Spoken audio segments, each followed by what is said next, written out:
பல நேரத்தில் நானே யோசிப்பேன், இந்த அரசியல் நாம் இருக்கணுமா? Should we continue to be in politics? இந்த சேரில் நாம் இருக்கணும். காரணம்,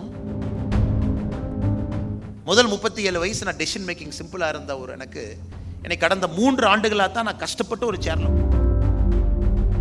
ஏன்னா இதுக்கு முன்னாடி நான் ஒரு போலீஸ் ஆஃபீஸராக இருந்திருக்கு. அப்போ போலீஸ் ஆஃபீஸராக பார்த்தீங்கன்னா ஒரு டெசிஷன் எடுக்கும்போது கருப்பு வெள்ளை, சரியில்லை சரி, அவ்வளோதான். 2 விஷயந்தான். உங்கள் கையில் ஒரு லா புக் இருக்குது, இந்தியன் பீனல் கோடு புக் இருக்குது, பார்க்குறீங்க, நீ தப்பு செஞ்சுருக்க, நீ தப்பு செய்யலை, 2 டெசிஷன் தான் உங்களுக்கு. ஸோ உங்கள் ஆஃபீஸ்லேருந்து போனால் 50% உங்களை பாராட்டுவாங்க, 50% உங்களை திட்டிட்டு போவாங்க. ஏன்னா 50% மட்டும்தான் நீங்கள் தீர்ப்பு கொடுக்க முடியும், நியாயம் கொடுக்க முடியும். ஸோ பட் நீங்கள் அரசியல்வாதியாக மாறினதுக்கப்புறம் எனக்கு ஒரு கஷ்டமான 3 ஆண்டுகள், கடந்த 3 ஆண்டுகள் என்னுடைய வாழ்க்கையில் எனக்கு 40 வயசு ஆச்சுங்க. முதல் 37 வயசு நான் டெசிஷன் மேக்கிங் சிம்பிளாக இருந்த ஒரு எனக்கு கடந்த 3 ஆண்டுகளாக தான் நான் கஷ்டப்பட்டு ஒரு சேரில் உட்காந்துருக்கேன். பல நேரத்தில் நானே யோசிப்பேன், இந்த அரசியல் நாம் இருக்கணுமா? Should we continue to be in politics? இந்த சேரில் நாம் இருக்கணும். காரணம், உங்கள் மனசில் டெய்லி அந்த சஞ்சலம் இருக்கும். You have to make lot of compromises to stay in politics, to continue in politics, to do politics. ஒரு சாதாரண மனிதனை போல் எதுவும் எடுத்தெறிஞ்சு பேச முடியாது. சாதாரண மனிதனை போல் வாழ்க்கையில் கருப்பு வெள்ளை அப்படின்னு பார்க்க முடியாது. ஒரு சாதாரண மனிதனை போல் இவன் சரியில்லை, இவன் சரின்னு நம்ம சொல்ல முடியாது. நம்ம மேலே ஒரு பிரச்சனை, நம்மளை தவறாக புரிஞ்சுக்கிட்டு ஒருத்தவங்க திட்டுறாங்கன்னா கூட பொறுத்துக்கணும். ஏன்னா ஒருத்தருக்கும் பதில் சொல்ல ஆரம்பித்தா நான் காலையிலேருந்து நைட்டு வரைக்கும் பதில் மட்டும்தான் சொல்ல முடியும். அல்லது நம்மளை பற்றி அபாண்டமான குற்றச்சாட்டுகள் ஒரு பத்திரிகையில் வருதுன்னா அதையும் படிக்கணும், அதுக்கும் ரியாக்ட் பண்ணக்கூடாது, கம்முன்னு இருக்கணும். அல்லது கட்சிக்குள்ளே நீங்கள் சார்ந்திருக்கக்கூடிய கட்சியில் உங்களை பற்றி ஏதாச்சும் ஒரு கருத்துக்கள் சொல்கிறாங்கன்னா அதையும் பொறுமையாக கேட்டுக்கணும், அதுக்கும் நீங்கள் ரியாக்ட் பண்ணக்கூடாது. இந்த பக்குவம் எல்லாருக்கும் வரணும் அவசியம் இல்லை. அது பக்குவம் இருக்கிறனால நான் நல்ல மனிதர்னு அவசியம் கிடையாது. இன்றைக்கி யாரெல்லாம் அந்த அரசியலை பார்த்துருக்கீங்க, அரசியலுக்கு வரணும்னு நினைக்கிறீங்க, இதுதான் உங்களுக்கு வைக்கக்கூடிய முதல் பரீட்சை. இது is the first test of fire. ஏன்னா முன்னாடி சுதர்ஷன் அவங்க பேசினாங்க, ரமேஷனை வந்து அண்ணா சூப்பர், மாநகர் மாவட்டம் உங்களுக்காக தன்னுடைய கையை வரவேற்று காத்திருக்குன்னு சொல்லிட்டாங்க. நான் தலைவரே சொன்னதுக்கப்புறம் நாம் ரெடி ஆகிட்டோம், தலைவர் வந்து ரொம்ப என்கரேஜிங்காக இருக்காங்க, நாம் அரசியலில் போய் சேரணும். இதெல்லாம் நீங்கள் அரசியலில் சேர்ந்த பிறகு நடக்கக்கூடிய விஷயங்கள். அரசியலில் சேர்ந்த பிறகு நடக்கக்கூடிய விஷயங்கள். அதுவும் பாரதிய ஜனதா கட்சியில் நாங்கள் அடிக்கடி என்ன சொல்லுவோம் அப்படின்னா, பிஜேபி கட்சியில் நீங்கள் சேர்ந்தீங்க அப்படின்னா இந்த கட்சியை பொறுத்தவரை ஒரு வித்தியாசமான ஒரு கட்சி, தேசத்தை முதன்மைப்படுத்தக்கூடிய கட்சி. There is no question of somebody can make money in BJP.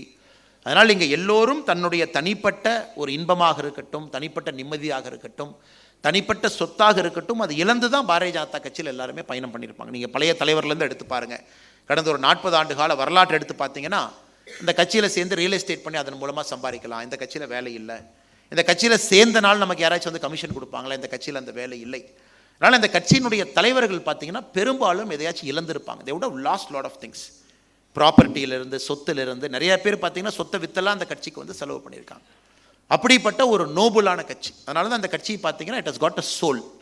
எந்த கட்சிக்கும் இல்லாத ஒரு ஆன்மா பாரதிய ஜனதா கட்சிக்கு இருக்கிறது. காரணம், இங்கே இருக்கக்கூடிய மனிதர்கள் அப்படிப்பட்டவர். தன்னுடைய செல்வத்தை எல்லாம், நிம்மதியெல்லாம், பொருளை எல்லாம் இழந்து இந்த நாடு நன்றாக இருக்க வேண்டும் என்று நினைக்கக்கூடிய அன்பர்கள் பாரதிய ஜனதா கட்சியில் அதிகமாக இருக்கிறனால this party has got a spirit. அதனால் இன்றைக்கி பாலிடிக்ஸ் வரணும், வாலண்டியர்லேருந்து நான் அரசியலுக்கு நான் ஒரு கால் எடுத்து வச்சுட்டேன் வரணும்னு நினைக்கிறவங்க, முதல்ல உங்களுக்கு தேவை பொறுமை, பேஷன்ஸ். 2வது உங்களுக்கு தேவை சகிப்புத்தன்மை. 3வது உங்களுக்கு தேவை காம்ப்ரமைஸ். ஏன்னா டெமோக்ரஸியில் இந்த 3ம் மிக மிக முக்கியம். பொறுமை வேணும், சகிப்புத்தன்மை வேணும், காம்ப்ரமைஸ் வேணும். அதாவது சில விஷயங்கள் இன்றைக்கி செய்ய முடியாது, அது 2 வருஷம் கழித்து தான் செய்யலாம். சரி, ஓகே, 2 வருஷம் கழித்து பண்ணிக்கலாம். 10 விஷயங்கள் செய்யணும்னு வருவீங்க, ஆனால் 5 விஷயம் தான் இந்த வருஷம் செய்ய முடியும், அந்த விஷயம் இந்த வருஷம் பண்ணணும். இப்போ நீங்கள் மோடி ஐயாவுடைய பிரச்சனை யோசிச்சு பாருங்கள். இப்போ நம்ம பேசிட்டோம், இப்போ மோடி அவர்கள் 10 ஆண்டுகள் இந்த நாட்டை எப்படி நடத்தியிருப்பாங்கன்னு நீங்கள் பாருங்கள். லிங்கன் அவருடைய ஒரு உதாரணத்தை சொல்லியிருப்பேன். இந்த மாதிரி மோடி ஐயாக்கு எத்தனை பரீட்சை வந்திருக்கும், எத்தனை சட்டத்தை கொண்டு வரணும். உதாரணத்துக்கு ஆர்டிகல் 370 எடுத்துக்கங்க. அது முதல்ல எங்கே கொண்டு வந்தாங்க? ராஜ்யசபாவில் கொண்டு வந்தாங்க. ஏன்? ராஜ்யசபாவில் நமக்கு மெஜாரிட்டி இல்லை. ராஜ்யசபாவில் கொண்டு வந்து தான் லோக்சபாக்கே போச்சு. நம்ம லோக்சபா போய் ராஜ்யசபா போகலை. அதனால் மோடி அவர்களுடைய வாழ்க்கையை ரொம்ப உன்னிப்பாக இன்னும் நீங்கள் படிக்க ஆரம்பித்து கவனிக்க ஆரம்பிச்சிங்கன்னா உங்களுக்கு தெரியும், த சேர் இஸ் அ பேர்டன். அந்த சேரில் போய் நீங்கள் உட்கார்ந்தீங்கன்னா it is a burden, it is a responsibility. அவ்வளோ பேர்டன் அவர் சுமக்கணும். அந்த முகத்தில் அது காட்டக்கூடாது. அவர் அவ்வளோ பிரச்சனைகள் அவர் கையாளணும், எதிர்க்கட்சிகள் வசைப்பாடுறதை கேட்கணும். அதை தாண்டி அவருடைய இலக்கு இந்த நாடு நன்றாக இருக்க வேண்டும் என்கின்ற ஒற்றை இலக்கில் அவருடைய பயணம் இருக்குது. அது எப்படி வேணாலும் மக்கள் மாற்றி பேசுவாங்க. உதாரணத்துக்கு மணிப்பூர் எடுத்துங்க. மணிப்பூர் நடந்திருக்கக்கூடிய கில்லிங்ஸ், 2004 14 வரை நீங்கள் எடுத்துக்கிட்டு 2014 24 வரைக்கும் பார்த்தீங்கன்னா 10ல் 1 தான் இருக்கும். பிஜேபி ஆட்சிக்கு அதற்கு முன்னாடி நடந்த காங்கிரஸ் ஆட்சிக்கும் armed forces special powers act என்ன வந்துச்சு இந்த மாதிரி. ஆனால் ஒரு ட்விஸ்ட் பண்ணி சொல்லும் பொழுது சில இடத்துல அதை பொறுமையாக கடந்து செல்ல வேண்டிய காலம் நமக்கு இருக்குது. அதே போல் எதிர்க்கட்சிகள் நீங்கள் என்ன கொண்டு வந்தாலும் கூட அதை மாற்றி தான் சொல்லுவாங்க, இது சரியில்லை அது சரியில்லை அப்படின்னு. அதையும் கடந்து போக வேண்டியது இருக்குது. அதனால் நீங்கள் புரிந்து கொள்ள வேண்டியது இதையெல்லாம் தாண்டி தான் மோடிஜி டெலிவர் பண்ணியிருக்காரு. மோடிஜி இவ்வளவு டெலிவர் பண்ணியிருக்காரு 10 ஆண்டுகளில், இன்னும் 5 ஆண்டுகள் டெலிவர் பண்ண போகிறாங்கன்னா ஒரு அந்த சேருக்கு இருக்கக்கூடிய பேர்டன், சேருக்கு இருக்கக்கூடிய ரெஸ்பான்சிபிலிட்டியை தாண்டி ஒரு தேசத் தலைவர் மோடி என்கின்ற மனிதன் இந்திய ஜனநாயகத்தில் பெர்ஃபார்ம் பண்ணுறார். அது இந்தியன் டெமோக்ரஸியில் பெர்ஃபார்ம் பண்ணுறது சாதாரண வேலை இல்லைங்க. அதை இங்கே இருக்கக்கூடிய நண்பர்கள் இந்த எலெக்ஷனில் புரிஞ்சுங்க. இப்படி நீங்கள் பார்த்தீங்கன்னா இதை தோல்வி என்று பார்ப்பதை விட கோயம்புத்தூரில் வெற்றி கொஞ்சம் தள்ளி போயிருக்கு, அப்படி தான் நீங்கள் பார்க்கணும். இதை தோல்வின்னு பார்க்காது. ஏன்னா அது பார்ட் ஆஃப் அ டெமோக்ரஸி. எல்லாருக்கும் எல்லா நேரத்திலையும் புரிய வேண்டும் என்கின்ற அவசியம் இல்லை.